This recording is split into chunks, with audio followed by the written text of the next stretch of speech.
This Beyond Clean Articles on the Go feature entitled Dangerous Decontam, Is Your Department Design Hurting Your People? Was written by Hank Balch, founder and president of Beyond Clean. You don't have to spend more than 5 minutes in a sterile processing decontamination area to realize it's a dangerous space. The entire concept of standard precautions causes some technicians to daydream about what horrible disease might be clinging to this orthopedic broach or buried inside that narrow liposuction cannula. Even with all the microscopic fire breathers present in that area, there may be other, more visible dangers lurking in plain sight. Those dangers can hurt your people just as easily as an unintentional sharps exposure. Here are 5 common department design considerations that could keep your decontamination technicians safer. Take stock of the value of air exchanges. Chemical fumes, aerosolization, and industry recommendations all provide ample reasons to ensure adequate air exchanges are happening in your department's decontamination area. The dangerous truth here is that respiratory issues can often take substantial time to develop in technicians who are being overexposed to certain chemicals while on the job, so leaders may not know there is an issue until months or even years after it first began. Department leaders have a responsibility to monitor compliance in this area, even if other hospital staff are tasked with the mechanical and engineering portion of it. Let there be light. Many of us can't even get from the bed to the bathroom without some kind of nightlight to guide the way. Yet many decontamination areas were designed without the idea of adequate lighting in mind for safe transport, cleaning, and loading of surgical instrument trays. In particular, in areas of manual cleaning and testing, such as instrument sinks and scope basins, technicians need ample light to ensure they are safely handling and inspecting all instruments in their trays. Deep sinks, water discolored by detergent, and plastic PPE visors all make visibility difficult as it is, which can lead to any number of punctures, pinches, and scrapes if technicians are not able to see exactly what they are doing. Keep feet on the ground, comfortably and safely. From head to toe, decontamination technicians know they must be protected from splash or exposure risks. For feet, liquid-resistant shoe covers are recommended any time there is a potential for shoes becoming contaminated and/or soaked with blood or other bodily fluids.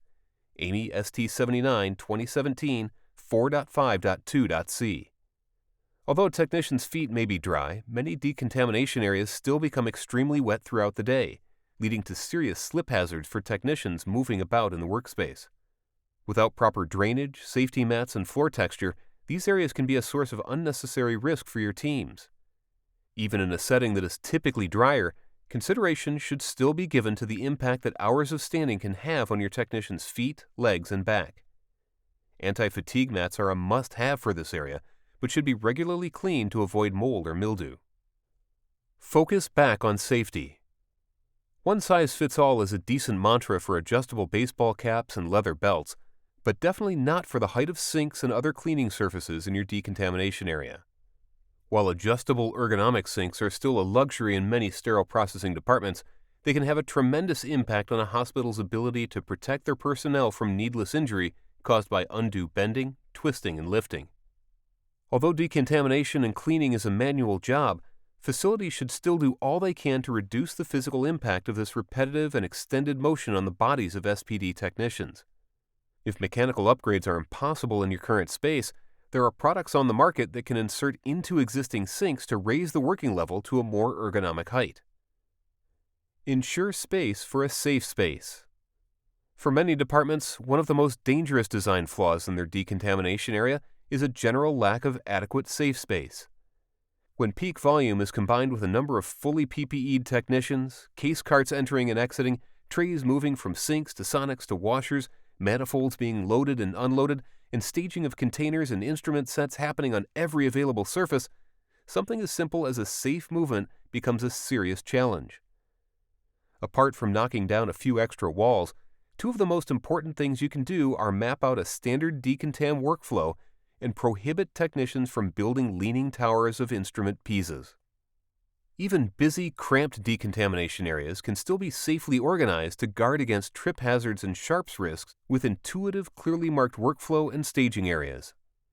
If policies ensure that neither containers nor instrument trays can be stacked multiple levels high, technicians can be protected against serious injury from contaminated equipment falling on top of them or their teammates. Decontamination of surgical instrumentation will always have some level of danger associated with it. As long as microbes seek to do us harm, we will need brave and committed technicians to don their impervious armor and do battle with bioburden seen and unseen. But that does not mean that every danger is a necessary part of the job. Department leaders and hospital administrators owe it to their teams to do everything possible to allow SPD staff to focus on their primary task of reprocessing and trust that the system around them is a safe one. Safe design is not only possible, it's the true signal of the value we place on our frontline staff. What signal is your department sending?